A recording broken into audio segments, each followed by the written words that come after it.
Selamat pagi anak ibu semuanya. Pagi ini kita kembali lagi melanjutkan pembelajaran kita dengan judul inflasi. Inflasi adalah proses meningkatnya harga-harga secara umum dan terus-menerus dalam jangka waktu yang lama. Keadaan yang menyatakan nilai uang menurun, itulah definisi daripada inflasi. Sedangkan deflasi adalah proses menurunnya harga-harga secara umum dan terus-menerus dalam jangka waktu yang lama. Keadaan yang menyatakan nilai uang meningkat, itulah kebalikan daripada inflasi adalah deflasi. Kita teruskan. Jenis-jenis inflasi. Yang pertama, berdasarkan asal-usulnya, inflasi dibagi dua. Yang inflasi dalam negeri dan inflasi luar negeri. Inflasi dalam negeri itu adalah seperti inflasi yang terjadi karena anggaran defisit, gagal panen, dan bencana. Sedangkan inflasi yang berasal dari luar, keadaan negara ya, maksudnya keadaan negara di luar negeri itu mengalami inflasi, maka terimbas ke dalam negeri. Contohnya kenaikan harga minyak dunia mengakibatkan inflasi di semua negara. Yang kedua, inflasi berdasarkan berdasarkan cakupan pengaruh kenaikan harga.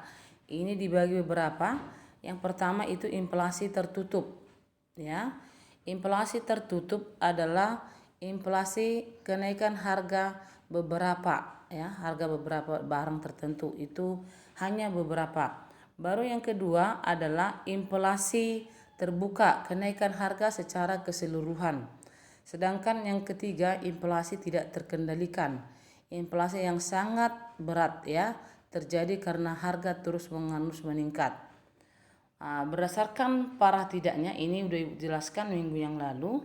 Ini dibagi lagi inflasi ringan, kenaikan harga barang 0 sampai 10%, inflasi sedang 10 sampai 30%, inflasi berat 30 sampai 100%, dan inflasi tidak terkendalikan ini di atas 100%. Kita lanjutkan penyebab inflasi. Yang pertama, penyebabnya adalah karena permintaan yang lebih besar daripada penawaran atau tarikan permintaan pertama. Yang kedua, kenaikan bahan baku maupun biaya produksi. Ini desakan biaya. Yang ketiga, tekanan permintaan tambah dorongan ongkos. Ini terjadi pada inflasi struktural. Yang keempat, peredaran uang kartal yang tidak terkendalikan. Yang kelima, kekacauan politik dan ekonomi. Baru tuntutan kenaikan upah. Inilah penyebab terjadinya inflasi. Kita lanjutkan ya. Ini berdasarkan sebab timbulnya inflasi. Ada lagi, ini dibagi dua. Minggu lalu ini sempat ibu ajari satu ya. Yang pertama, tarikan permintaan atau demand pull inflation. Ini bertambahnya permintaan terhadap barang dan jasa menyebabkan terjadinya kenaikan harga. Jadi kamu boleh lihat gambarnya. Yang pertama itu harga P, price harga, sedangkan Q quantity atau jumlah barang, E equilibrium harga keseimbangan pasar. Jadi pertama-tama harga berada pada P1 dan Q1. Baru adanya kenaikan permintaan mengakibatkan harga bergeser ya. Harga bergeser berada di P2 dengan Q2.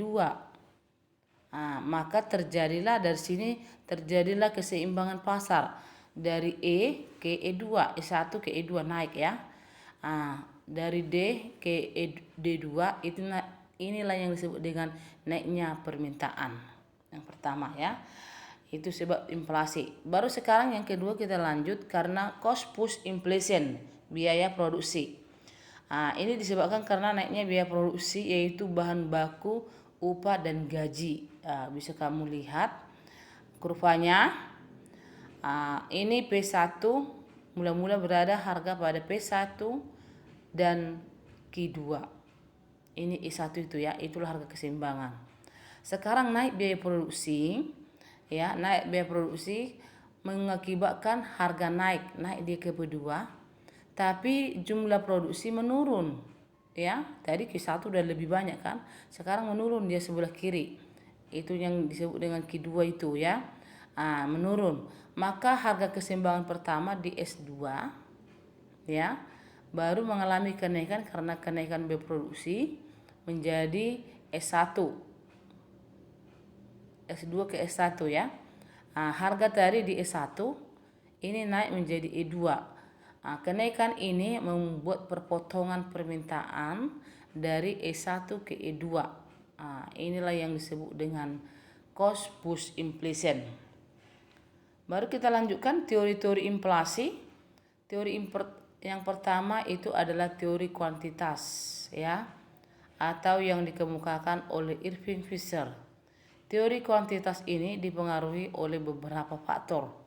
Inflasi diakibatkan oleh 2 faktor. Sebenarnya lebih dari sini ya.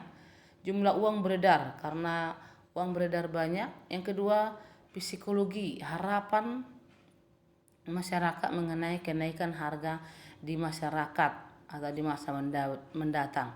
Teori inflasi ini yang dimukakan oleh Irving Fisher, ada rumusnya ya, MP sama dengan PT.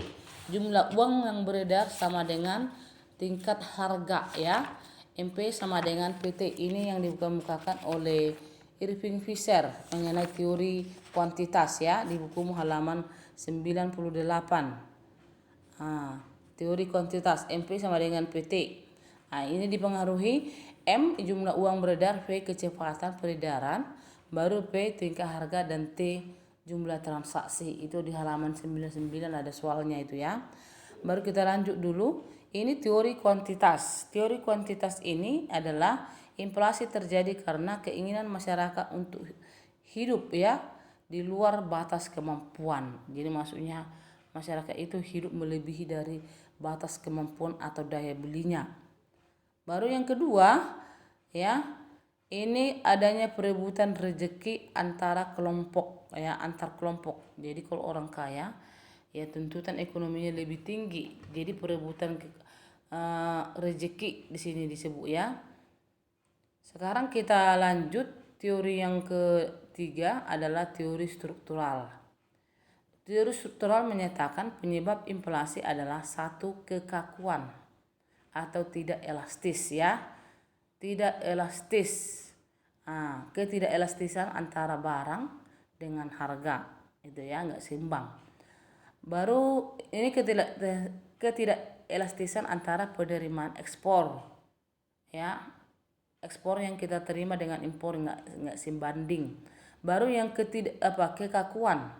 Ini ya, ketidakelastisan antara penawaran dan bahan makanan. Penawaran barang dan harga-harga bahan makanan itu tidak elastis.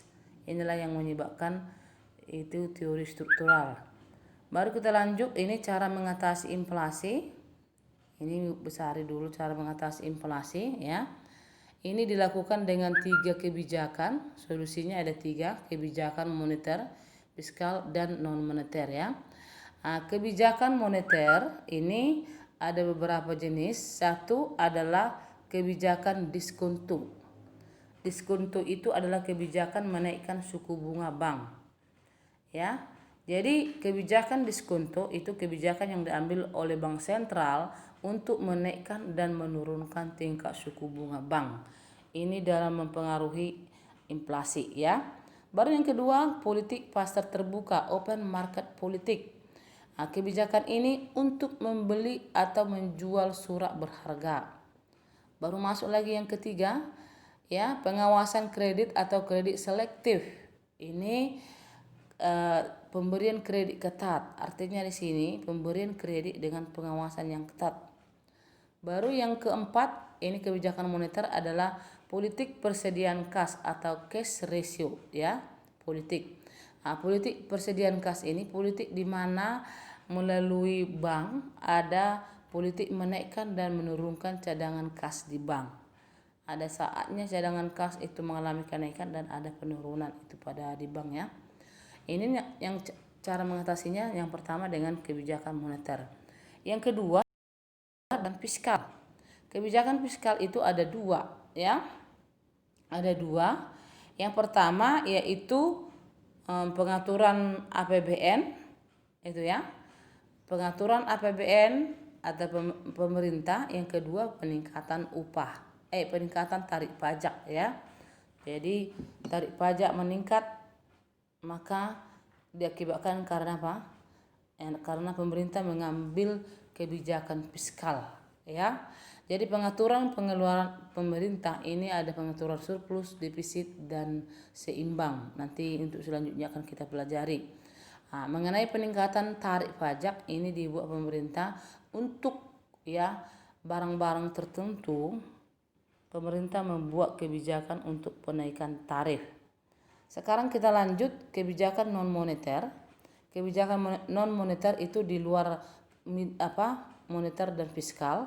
Ada yang pertama peningkatan produksi ya. Kebijakan ini diambil oleh pemerintah dalam mengatasi inflasi, meningkatkan produksi. Baru yang kedua kebijakan upah, penerapan upah standar yang sekarang itu yaitu upah minimum provinsi ada dan upah minimum regional. Baru yang ketiga sistem pengawasan harga ya. Jadi barang-barang di pasar itu diawasi dalam keadaan menunjukkan kalau dia mengalami inflasi kenaikan, maka pemerintah selalu melakukan pengawasan. Ya, cara yang dipilih pemerintah untuk mengatasi inflasi itu ya. Ini tadi tiga kebijakan. Sekarang kita lihat dulu untuk selanjutnya adalah dampak inflasi ya. Dampak inflasi, dengan adanya inflasi ini berdampak kepada satu, bagi pemilik pendapatan tetap. Ini biasanya karyawan ya. Karyawan atau pegawai lah ya. Ini dampaknya pemilik pendapatan tetap dirugikan. Karena apa? Harga-harga naik sementara pendapatan yang kita peroleh tidak ada kenaikan. Pendapatan tidak tetap ini diuntungkan ya kalau terjadi inflasi. Karena apa? Pendapatannya bisa bertambah, tapi ya dengan bertambahnya pendapatan maka dia bisa mengimbangi dengan inflasi. Yang kedua bagi para penabung ya. Ini dampak inflasi bagi para penabung. Penabung dirugikan karena nilai uang semakin turun. Ya. Tapi jika dia penabung dalam jangka panjang ini sebenarnya diuntungkan. Kalau penabung ya secara relatif singkat waktunya ini dirugikan. Yang ketiga bagi debitur atau peminjam uang atau kreditur pembeli. Bagi debitur inflasi menguntungkan karena saat pembayaran uang nilai uang lebih rendah dibanding pada saat meminjam. Bagi kreditur ini mengalami kerugian karena nilai uang pengembalian lebih rendah jika dibandingkan saat peminjaman. Itu ya. Baru kita lanjutkan ini bagi produsen ya. Apa manfaatnya bagi produsen kalau terjadi inflasi? Bagi produsen atau pengusaha besar, inflasi dapat menguntungkan jika pendapatan yang diperoleh lebih tinggi daripada kenaikan biaya produksi. Bagi pengusaha kecil, naiknya produksi dapat merugikan sehingga enggan untuk menunjukkan proses produksi ya.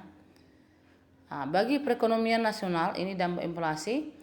Ini investasi berkurang, mendorong tingkat bunga, mendorong penanaman modal ya yang bersifat spekulatif. Ini menimbulkan ketidakpastian keadaan ekonomi pada masa yang akan datang, merosotnya tingkat kehidupan dan kesejahteraan masyarakat.